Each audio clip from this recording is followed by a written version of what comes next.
आज हम प्रत्यावर्ती परिपथ के बारे में पढ़ेंगे। प्रत्यावर्ती परिपथ क्या होता है, यानी अल्टरनेटिंग सर्किट।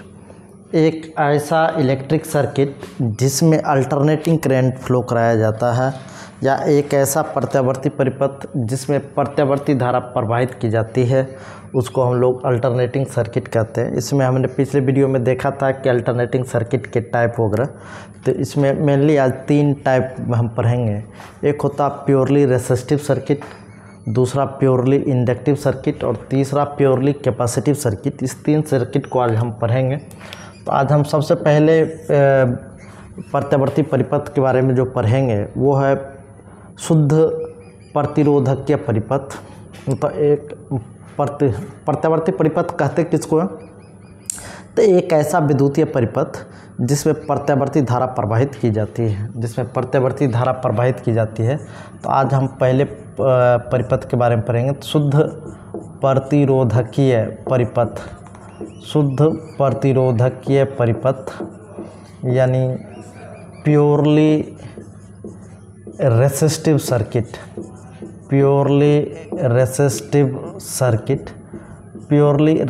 सर्किट कैसा है, तो एक ऐसा प्रत्यावर्ती परिपथ जिसमें केवल प्रतिरोध हो, जिसमें सिर्फ और सिर्फ क्या है, एक प्रतिरोध है। तो ये प्रतिरोध है और इसमें ये करंट जा रहा है इस तरीके से, और ये प्रत्यावर्ती वोल्टेज क्या है, V = V0 sin omega T. ये इसमें ये प्रत्यावर्ती वोल्टेज का ये सिंबल है। अल्टरनेटिंग सप्लाई जहाँ कहीं भी दिया जाएगा तो इस तरीके से साइनसोडियली कर्व खींच देते हैं। तो ये अल्टरनेटिंग सोर्स का ये इंडिकेटर है, यानी सिंबल। अब इसके क्रॉस वोल्टेज होगा कितना, तो हम हमेशा से पढ़ते आए हैं किसी भी रेसिस्टर के क्रॉस जो वोल्टेज होता करंट और रेजिस्टेंस प्रोडक्ट के बराबर। तो I = क्या जगह V/R, और V = होता क्या, तो V = V0 sin omega T, यानी V = V0 sin omega T है, तो इसको लिख सकते हैं V0 sin omega T divided by R। तो इसको लिख सकते हैं I = ये V0/R sin ओमेगा टी। ये क्या, ये अल्टरनेटिंग करंट है इस प्योरली रेसिस्टिव सर्किट में, यानी शुद्ध प्रतिरोधकीय परिपथ में ये करंट इतना ही जाएगा। तो इस एक चीज़ और कि शुद्ध प्रतिरोधकीय परिपथ को अगर डिफाइन करना हो तो एक लाइन में लिख सकते हैं, वैसा प्रत्यावर्ती परिपथ जिसमें सिर्फ और सिर्फ प्रतिरोध हो, जिसमें केवल क्या हो, प्रतिरोध हो, शुद्ध प्रतिरोधकीय परिपथ कहलाता है।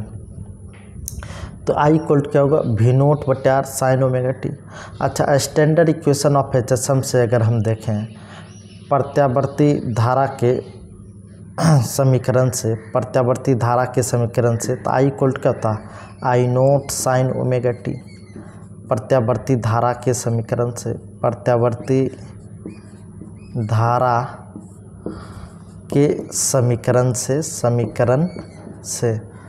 प्रत्यावर्ती धारा के समीकरण से देखेंगे तो इसको इक्वेशन 1 मान लो, इसको इक्वेशन 2 मान लो। तो फ्रॉम 1 and 2 यानी समीकरण 1 और 2 से अगर हम देखना चाहें, समीकरण 1 और 2 से, तो देखेंगे कि I0 क्या होता था, शिखर मान होता था। तो I0 की जगह का वैल्यू यहाँ क्या है, तो V0/R। दोनों को अगर कंपैरिजन करें तो I0 = जो आएगा ये V0/R, यानी शुद्ध प्रतिरोधकीय परिपथ का जो शिखर मान है, प्रत्यावर्ती धारा का शिखर मान, ये क्या होगा, पीक वैल्यू ऑफ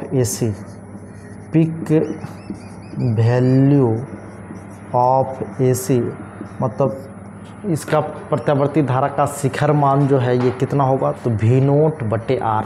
R क्या, तो परिपथ में जो प्रतिरोध है, इसको प्रतिरोध को हम यहाँ R से डिनोट करते हैं। अच्छा, यहाँ फेज डिफरेंस क्या है करंट और वोल्टेज का, तो देखिए करंट जो यहाँ आया, इस करंट का जो फेज है ये ओमेगा टी है, और यहाँ जो वोल्टेज सप्लाई दिए हैं ये भी ओमेगा टी है। तो इस परिपथ का मतलब शुद्ध प्रतिरोधकीय परिपथ में, तो इस परिपथ में करंट और वोल्टेज के बीच, करंट और वोल्टेज के बीच, करंट और वोल्टेज के बीच कोई कलांतर नहीं है, के बीच कोई कलांतर नहीं है। मतलब यहाँ कोई फेज डिफरेंस नहीं होता है करंट और वोल्टेज के बीच। करंट और चूँकि दोनों का फेज बिल्कुल सेम टू सेम है, जितना फेज करंट का उतने फेज, यानी दोनों सेम फेज में जाएगा। जिस फेज में करंट होगा उसी फेज में प्योरली रेसिस्टिव सर्किट का वोल्टेज भी होगा। यानी इसका ग्राफ भी अगर देखना चाहें तो ये अगर करंट हो, ये अगर आई हो, तो वोल्टेज भी कुछ इस तरीके से ही जाएगा। करंट और वोल्टेज दोनों का जो फेज है साथ साथ ही होगा। वैल्यू में अंतर आ सकता है, लेकिन करंट और फेज दोनों सेम फेज में जाएगा हमेशा।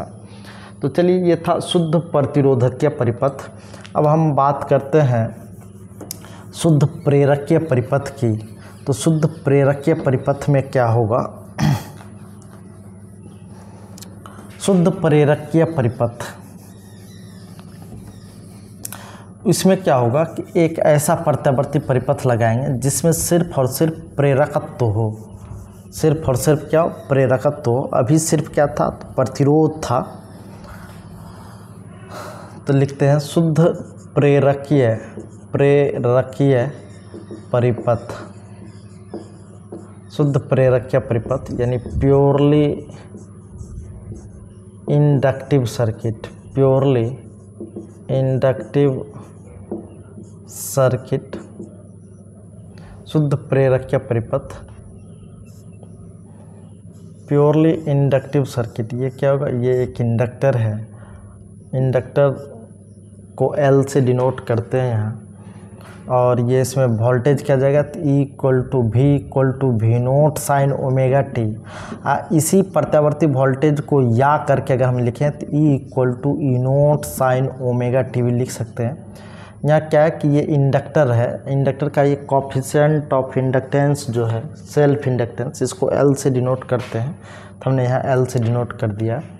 तो E हम लोग जानते हैं कि -L di/dt होता, लेकिन होता क्या है कि इसका वोल्टेज इसके वोल्टेज के बराबर होता। तो केवल परिमाण से हम यहाँ काम करेंगे, ओनली मैग्नीट्यूड की बात करेंगे।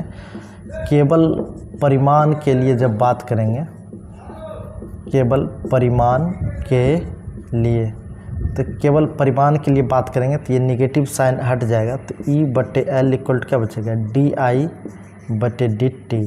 तो di इक्वल क्या बचेगा? E/L into dt, E/L into dt। तो E को हम क्या लिख सकते हैं? E naught sine omega t equal to E naught sine omega t. तो E naught sine omega t बटे L, और ये क्या हो जाएगा? dt।